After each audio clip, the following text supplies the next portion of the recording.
Nous avons parlé dans la khutbah précédente de l'interdiction formelle d'Allah subhanahu wa ta'ala et de son ordre de nous écarter le plus loin possible des soupçons, des mauvaises pensées sur les autres. Wa atalna al-kalama fi hadha.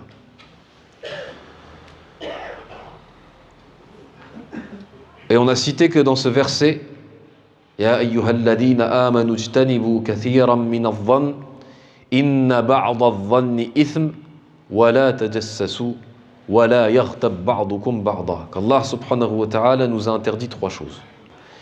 Et on constate dans ce verset que ces trois choses sont des paliers. De la première ruse de Shaitan, de la première ruse du diable, jusqu'à la dernière, parce que Shaitan, le diable, son but n'est pas simplement de faire tomber la personne dans un péché. Shaitan, il a des buts qui sont plus lointains. Il a des objectifs. Il a une mission. Lorsqu'il fait tomber un serviteur croyant dans un péché, son but est plus loin que cela. فَالظَّنُّ هِيَ الْمَرْحَلَةُ الْأُولَى. Le soupçon, la mauvaise pensée, c'est la première étape. ثُمَّ بَعْدَ ذَلِكَ قال ولا تجسسوا. التجسس, le fait d'espionner. Tu ne vas pas espionner quelqu'un si tu n'as pas avant un soupçon sur lui. Donc il commence par le soupçon, puis ensuite le fait d'espionner, وثالثا, et troisièmement l'acte. التطبيق, le fait d'appliquer le soupçon, puis la certitude. Puisque après avoir espionné, tu es tombé sur la chose sur laquelle tu avais des soupçons.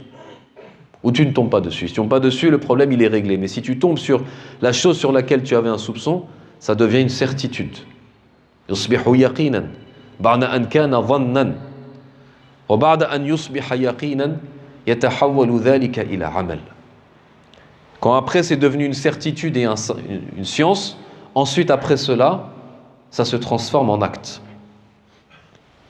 وهذا العمل أو التطبيق قد يكون كما في الآية قولا. Le fait d'appliquer ce que tu as su de la personne, et normalement tu ne devais pas le savoir, ça peut être une parole, comme dans le verset la médisance al-riba, et on en parlera la semaine prochaine, Inch'Allah. وقد يكون غير ذلك, et ça peut être autre chose que des paroles.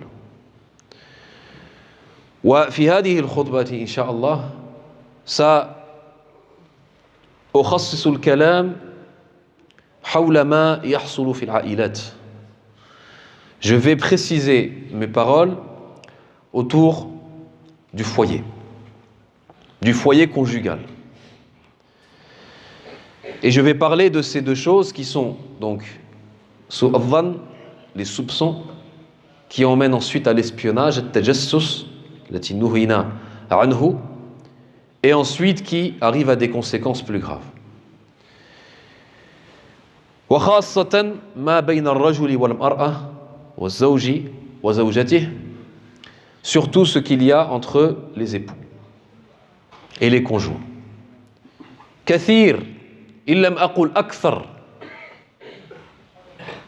أمور الطلاق والفراق التي تحصل بين الزوجين منشأه الظن.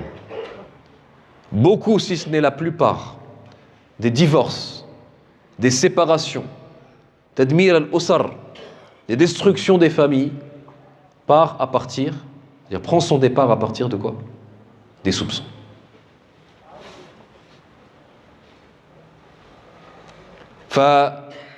فيسيء الرجل بزوجته الظن بزوجته أو تسيء المرأة الظن بزوجها في أمور قد تتعلق بالحياة الزوجية الخاصة أو غير ذلك. Donc des soupçons que le mari peut avoir sur sa femme, que la femme peut avoir sur son mari, sur des choses qu'ils ont chacun d'entre eux entendu ou vu.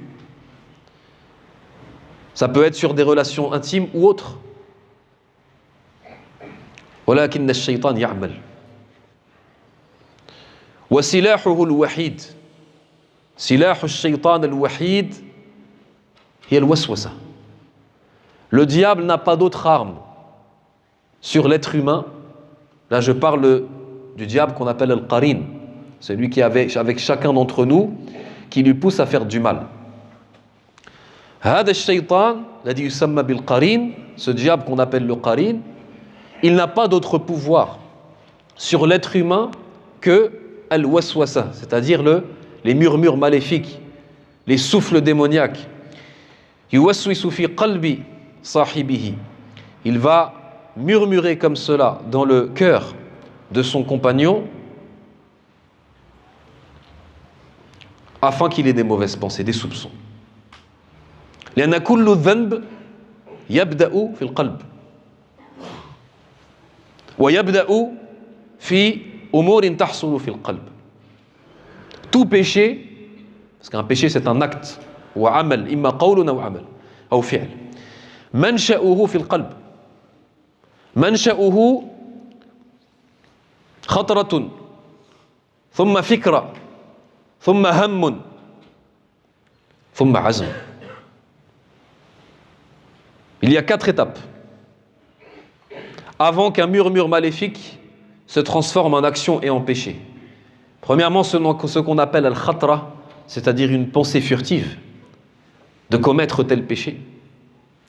Ensuite, fikra, c'est une pensée qui est plus profonde. Et lorsque les murmures s'intensifient, ensuite ça se transforme en ham, qu'on pourrait traduire par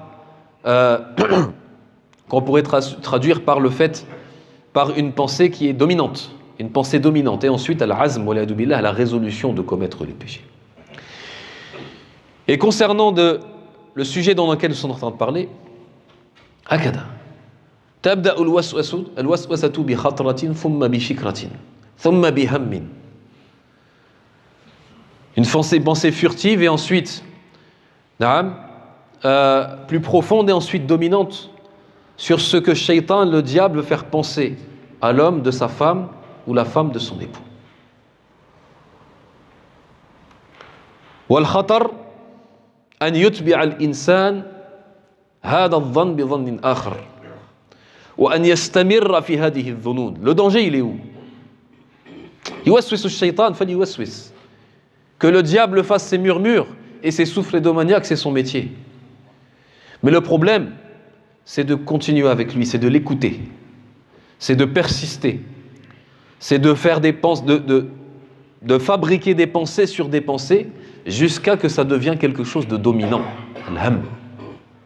Et là, la personne se retrouve prisonnière de ses pensées, elle n'arrive plus à s'en sortir. فالعلاج الوحيد هو أن يناقض الإنسان هذه الظنون بظن خير وأن يتوقف وينتهي عن هذه الظنون وينتهي عن هذه الوساوس. Le seul remède, c'est de s'opposer à la ruse de Shaitan dès le début. Comment? En arrêtant ses pensées. À chaque fois que ces pensées viennent, en pensant à autre chose. Et en ayant des bonnes pensées sur la personne sur laquelle on a des mauvaises pensées. فَسُوءُ الظَّنِّ يُدَمِّرُ الْأُسْرَةَ. Les mauvaises pensées et les soupçons sur son conjoint, je parle surtout du conjoint parce que le couple, c'est le noyau de la famille. Si l'homme et la femme, si le mari et sa femme, si les époux vont bien, toute la famille va aller bien. C'est le noyau familial. Et les enfants vont se retrouver dans un foyer qui est construit sur l'amour, qui est construit sur la confiance. Et la confiance est très importante dans une famille. Les soupçons. وَالشَّيْطَانُ يَعْمَلُ نعم بالوساوس. Pour quelque chose que la personne a entendu ou a vu, qui ne devrait pas amener à ce genre de soupçon, ولكن الشيطان يعمل. والخطر أن هذا الظن يتحول بعد ذلك إلى تجسس. Donc le problème, si au moins cela s'arrêtait à des soupçons, ça resterait à l'intérieur de la personne. Et il se pourrait qu'avec le temps, cela disparaisse. Mais Shaitan, le diable, va travailler à ce que ces soupçons se traduisent en actes, se transforment en actes. Et la première étape de cet acte déjà, c'est d'essayer que la personne va essayer d'être sûr de ces soupçons-là. Il va rentrer dans ce qu'on appelle l'espionnage. C'est interdit dans notre religion. Et j'insiste sur la famille et surtout sur les époux, parce que c'est quelque chose qui arrive souvent. Et c'est une des ruses les plus préférées de Shaitan, c'est que le mari va espionner sa femme et la femme son époux. والتجسس كما قلنا لا يأتي إلا بسبب أن الإنسان الذي يتجسس لا تشغله نفسه عن الآخرين. Si une personne espionne un autre, en dehors du soupçon qui était la base, c'est que la personne ne s'occupe pas d'elle-même, comme on avait expliqué. Si une personne s'occupe d'elle-même, est occupée par ses propres péchés, est occupée par ses propres fautes, si la personne يعلم يقينا أن المحاسب هو الله وأن الحاكم هو الله وأن بين الله وبين عباده أمور تخص هذا الإنسان ولو كانت زوجته ولو كان ابنه أو ابنته سوف يتوقف عن هذا. Si la personne est convaincue que le seul qui juge, c'est Allah subhanahu wa ta'ala, qu'il y a entre Allah et ses serviteurs des choses qui doivent rester entre Allah et ses serviteurs, qui sont les péchés. Il y a des choses qui doivent rester entre Allah et ses serviteurs. La tatadakhal bayna Allah wa bayna ibadihi. Ne rentre pas entre Allah et ses créatures. La tatadakhal. كفاك ذنوبا أنت في نفسك بينك وبين الله لا يستطيع الإنسان أن يتحمل ذنوب غيره ليست له هذه القوة. L'être humain n'a pas la force de porter les péchés des autres, de s'occuper dans sa vie des péchés des autres. Il a déjà ses péchés dont il doit s'en occuper. فلا تتدخل في أمور الناس. Ou même, et ne rentre pas donc dans les affaires des autres et dans les péchés des autres et dans ce que font les autres en cachette ou en privé, même si c'est ton épouse, même si c'est ton fils ou ta fille.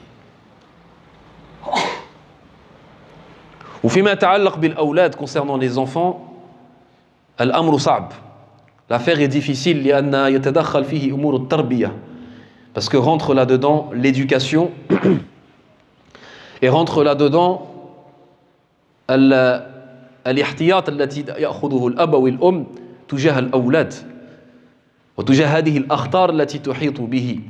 Bien entendu, c'est vrai que le père ou la mère, les parents vont faire attention concernant les enfants à ne pas les laisser totalement libres de toute chose, surtout dans notre société, surtout avec Internet et les réseaux sociaux. ولكن الابن أو البنت التي تعلم من أبيه أنه لا يتجسس وتعلم أنه ليس من أخلاق الإسلام التجسس يتعلم ذلك منه. Donc l'enfant qui voit de ses parents qui n'espionnent pas, ça c'est la meilleure des façons d'enseigner et d'éduquer. Mais on va revenir dans ce qui a un rapport avec le couple. ولو كانت زوجتك, même si c'est ton épouse. النبي صلى الله عليه وسلم كان إذا سافر ثم رجع من سفره ماذا كان يفعل؟ قبل أن يدخل المدينة كان يبيت خارج المدينة فلا يدخل المدينة ولا يدخل بيته إلا نهارا. Le prophète sallallahu alayhi wa sallam s'est connu de sa sunna qu'il ne rentrait pas lorsqu'il revenait de voyage. Il faisait exprès volontairement, il passait la nuit à l'extérieur de Médine. Avant de rentrer à Médine et de rentrer chez lui. Il passait la nuit à l'extérieur. Il terminait son voyage comme cela pour rentrer chez lui dans la journée. Wanaha alayhi salatu wassalam. Il a été rapporté dans des hadiths que le prophète sallam il a interdit an yatruqa al-insanu ahlahu naharan, que l'homme lorsqu'il revient de voyage, il rentre an yatruqa al-insan ahlahu laylan afwan. Que l'homme lorsqu'il revient de voyage, il rentre chez lui pendant la nuit. Limada. Pourquoi? Nas'al anfusana limada. Pourquoi le prophète sallallahu alayhi wa sallam il a interdit ça et pourquoi il appliquait cela? Karahiyata an yajida ar-rajulu ahlahu ala amrin la yuhibbu an yarahum alayhi. De peur que l'homme retrouve son épouse ou retrouve sa famille dans une situation qu'il ne voudrait pas, dans laquelle il ne voudrait pas les rencontrer. Certains ils vont dire oui mais ça veut dire quoi ça? Ça veut dire qu'en fait il faut s'éloigner il faut fermer les yeux sur des mauvaises choses que pourrait faire la famille ou la femme. Non. C'est que l'être humain, l'homme, le musulman, le croyant, la yatadakhal fi umuri an-nas wa la yuhawilu an yajida al-insan aw yajida zawjatahu aw yajida akhahu aw ukhtahu aw ibnahu aw ibnatahu wa huwa yaf'alu shay'an la yaliq aw dhanban fayuhawilu an yarahu ala ma'siyatin aw yuhawilu aw yatatabba'u awratihi. Le croyant ne doit pas chercher à se trouver dans une situation où il va voir son épouse, où il va voir son époux, ou son enfant, ou son ami dans un péché, ou dans une mauvaise chose, dans une mauvaise situation. Ne cherche pas ces problèmes-là. هذه أمور سترها الله. Il y a des choses qu'Allah Azza wa Jalla a cachées. وقد قال النبي صلى الله عليه وسلم في حديث رواه الإمام مالك في الموطأ يقول النبي عليه السلام في معنى الحديث قال من ابتلي أحدكم بهذه القاذورات. Il a dit le prophète sallam dans un hadith, dans le sens du hadith, il dit celui parmi d'entre vous qui est éprouvé par ces saletés. Ces saletés, ça veut dire des péchés qui ont rapport avec des choses intimes ou charnelles. L'un d'entre vous qui est touché par des saletés, فَلْيَسْتُرْ نَفْسَهُ بِسِتْرِ اللَّهِ عَلَيْهِ, qu'il se cache du voile qu'Allah Azza wa Jalla a mis sur lui. هذه الأمور تبقى بين الله وبين عباده. Il y a des choses qui restent entre l'être humain et son Seigneur. ولا يتدخل لا الزوج ولا الأب ولا الأم ولا أحد. Ce n'est ni le mari, ni le père, ni la mère qui va rentrer dans ces choses qu'il y a entre la personne et son Créateur. Même le père et la mère. نحن نربي أولادنا على طاعة الله ونحاول أن نعلمهم دين الإسلام وأخلاق الإسلام. Nous, on essaye d'éduquer nos enfants dans l'islam. On essaye d'éduquer nos enfants dans la pratique, dans le fait de s'écarter des péchés. Mais nos enfants vont tomber dans des péchés. La mahala. Mais nos enfants vont tomber dans des péchés parce que ce sont des êtres humains. وهذه الذنوب التي سيفعلونها. Ces péchés dans lesquels ils vont tomber, c'est ça qui va les construire pour leur avenir. نعم. كل بني آدم خطاء والإنسان نعم يكبر ويتربى بأخطائه. Et l'être humain grandit par ses erreurs. ولكن هذه الذنوب, ces péchés qu'ils vont faire, c'est entre eux et Allah. C'est pas parce que tu es son père ou sa mère que tu peux rentrer dans cette affaire-là. Ces péchés qu'ils vont faire, c'est entre eux et Allah Azza wa Jal. وإنما أنت مبلغ ومحذر. Toi, tu es simplement quelqu'un qui va passer le message et qui va lui dire de faire attention. لا تقدر أكثر من ذلك. Tu pourras pas faire mieux. Même avec ce qui existe à l'heure actuelle. On sait maintenant qu'avec Internet, avec les téléphones, etc., on peut surveiller ses enfants. On peut savoir ce qu'ils font, on peut savoir où est-ce qu'ils vont.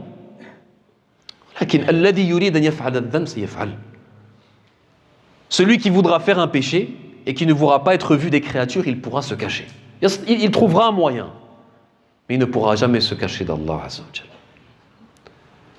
Donc c'est plus important d'ancrer dans le cœur de nos enfants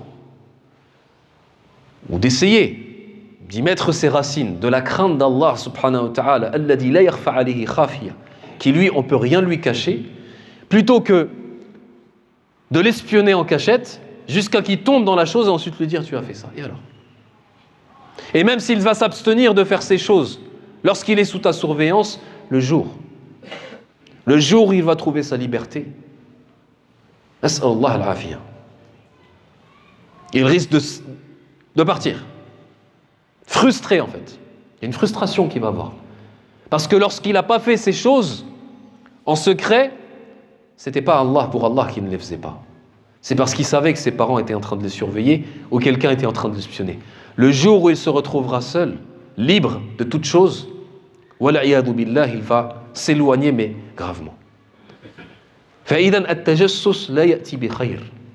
L'espionnage, le fait d'espionner, le fait de vouloir, كما جاء في الحديث تتبع العورات, le fait de vouloir rechercher la faute des autres. Le fait de vouloir rechercher, retrouver quand est-ce que son épouse a fait ci ou qu'est-ce qu'elle a fait lors de mon absence. Donc je vais venir de manière soudaine, pendant la nuit ou à un moment où je ne l'ai pas prévenu. Là, لا تتبع هذه العورات, ne suis pas, ne recherche pas ces choses-là. وجاء في الحديث ومن تتبع عورة أخيه تتبع الله عورته. On a cité ce hadith. Celui qui recherche les fautes de son frère, Allah Azza wa Jal va rechercher ses fautes. ومن تتبع الله عورته نعم فضحه ولو في جوف بيته.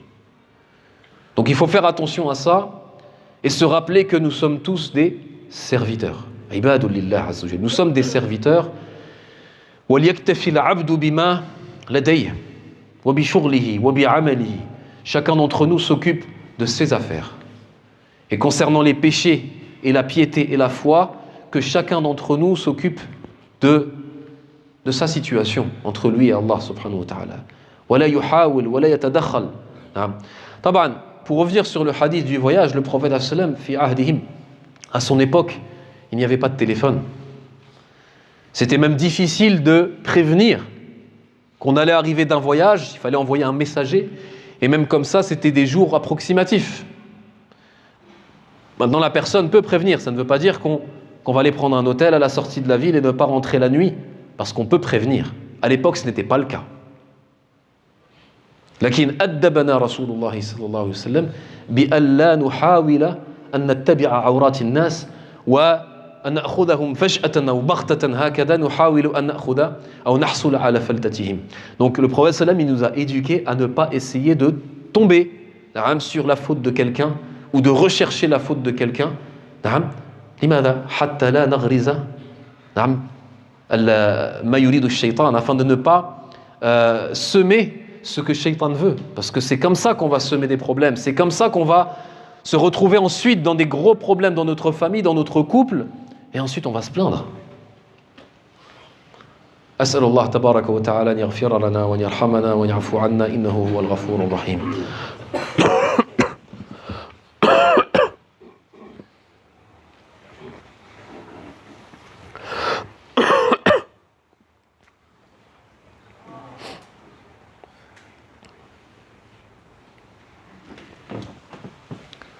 الحمد لله الصلاة والسلام على رسول الله وعلى آله وأصحابه ومن والاه تبع هداه وسلم تسليما كثيرا أما بعد لأختم هذا الكلام فقط afin de conclure concernant ce sujet الذي يحاول أن يتبع عورات الناس وأن يحصل على أو يتحصل على مساوئهم وذنوبهم سوف يبتليه الله. Comme on avait parlé auparavant, celui qui veut chercher les défauts des autres, celui qui cherche les problèmes, il va en trouver. Et la personne qui recherche ou qui essaye de tomber sur les péchés des autres, sur la vie privée des autres, il risque, un risque majeur, c'est qu'Allah subhanahu wa ta'ala l'éprouve. Yabtali fi dinihi, qu'il l'éprouve dans sa religion et qu'il l'éprouve même par la faute ou le péché sur lequel il a trouvé cette personne tombée. فليحذر الإنسان من عقوبة الله إن لم يتخلق بأخلاق الإسلام. Donc que le musulman fasse attention au châtiment d'Allah subhanahu wa ta'ala et sa punition s'il ne respecte pas les comportements de l'islam et les recommandations que le prophète sallallahu alayhi wa sallam nous a données.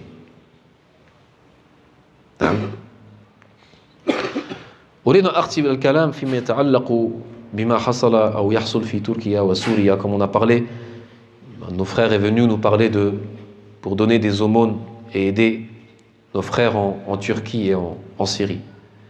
Puisqu'on est en train de parler de dhann, on est en train de parler des pensées. وقال الله عز وجل اجتنبوا كثيرا من الظن.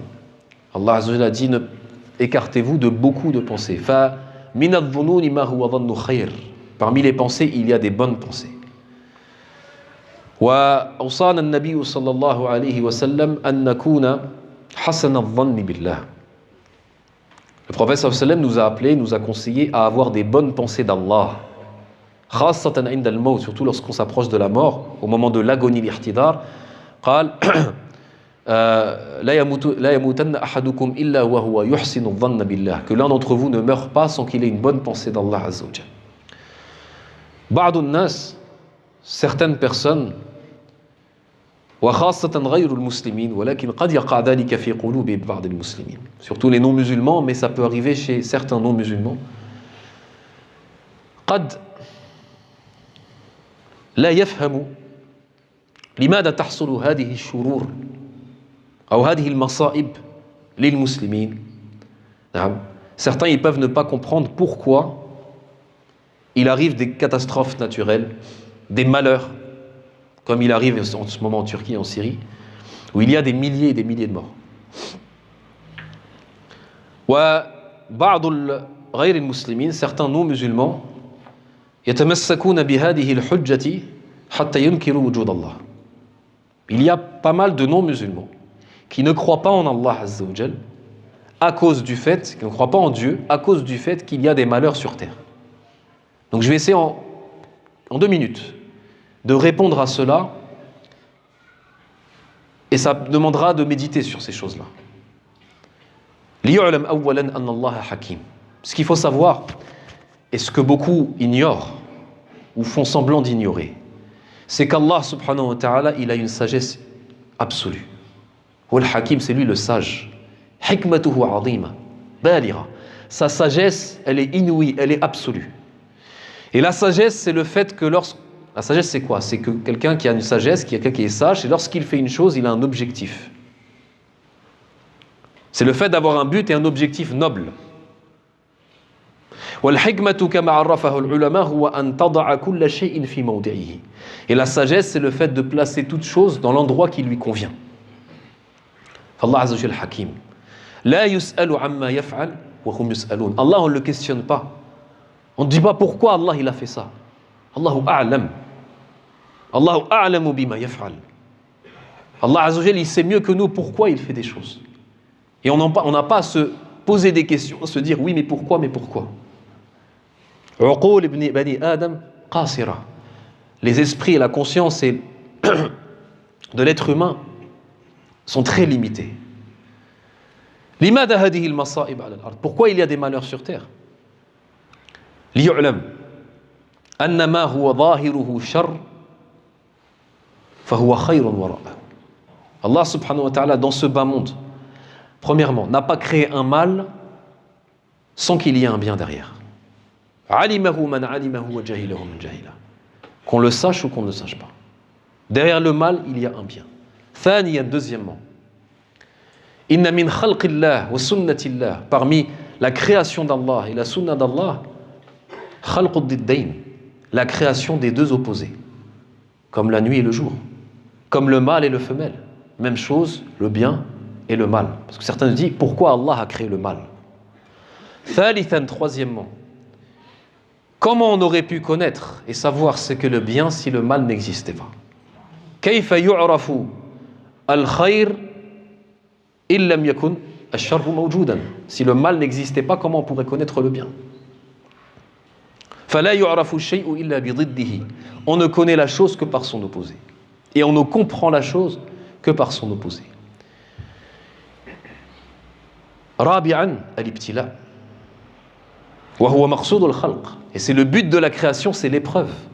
Lorsqu'il y a des morts, lorsqu'il y a des catastrophes, c'est une épreuve, ce sont des épreuves illimitées pour beaucoup de gens, pour les gens qui sont touchés, les proches, pour nous, pour celui qui doute ensuite, de l'existence d'Allah Azza wa Jalla ou de sa sagesse, c'est une épreuve pour lui. Mais sauf qu'il est dans un échec de cette épreuve-là. Pour ces morts, Allah subhanahu wa ta'ala, peut-être que leurs actions, ceux qui sont morts, leurs actions n'auraient pas pu leur permettre d'arriver à ces degrés du paradis qu'Allah Azza wa Jalla leur avait destiné et prédestiné, mais par le fait qu'ils meurent de cette façon, Inch'Allah en martyrs, ils arriveront à ces degrés. Nous on ne voit pas tout cela. On ne le remarque pas, on ne le comprend pas. Le problème, c'est que l'être humain, lui, il renie. Et beaucoup de sagesse d'Allah subhanahu wa ta'ala autour de la création du mal. Pourquoi Allah a créé le mal? Pourquoi il a créé ces catastrophes, ces choses qui peuvent arriver aux musulmans ou aux non-musulmans? Il faut que l'être humain réfléchisse, médite sur ce qu'Allah fait et sur ce qu'Allah crée. Et qu'il se remette en question sur le fait que nos esprits en réalité sont très limités et la sagesse d'Allah Azza wa Jal est illimitée. أسأل الله تبارك وتعالى أن يعفو عنا وأن يسامحنا وأن يجعلنا من الذين يستمعون القول فيتبعون أحسنه أولئك الذين هداهم الله وأولئك هم أولو الألباب اللهم اغفر للمسلمين والمسلمات والمؤمنين والمؤمنات وتب علينا وعليهم برحمتك يا رب السماوات اللهم إنا نسألك أن ترحم موتى المسلمين والموتى في تركيا وسوريا اللهم ارفع درجتهم عندك اللهم اجعلهم من الشهداء عند ربك عندك يرزقون اللهم اجعلهم من الشهداء عندك يرزقون يا أرحم الراحمين اللهم اشف مرضاهم وجرحاهم اللهم كن لهم معينا يا أرحم الراحمين يا ذا الجلال والإكرام عباد الله إن الله يأمر بالعدل والإحسان وإيتاء ذي القربى وينهى عن الفحشاء والمنكر والبغي يعظكم لعلكم تذكرون فاذكروا الله الكريم يذكركم واشكروه على نعمه يزدكم ولذكر الله أكبر والله يعلم ما تصنعون قوموا إلى الصلاة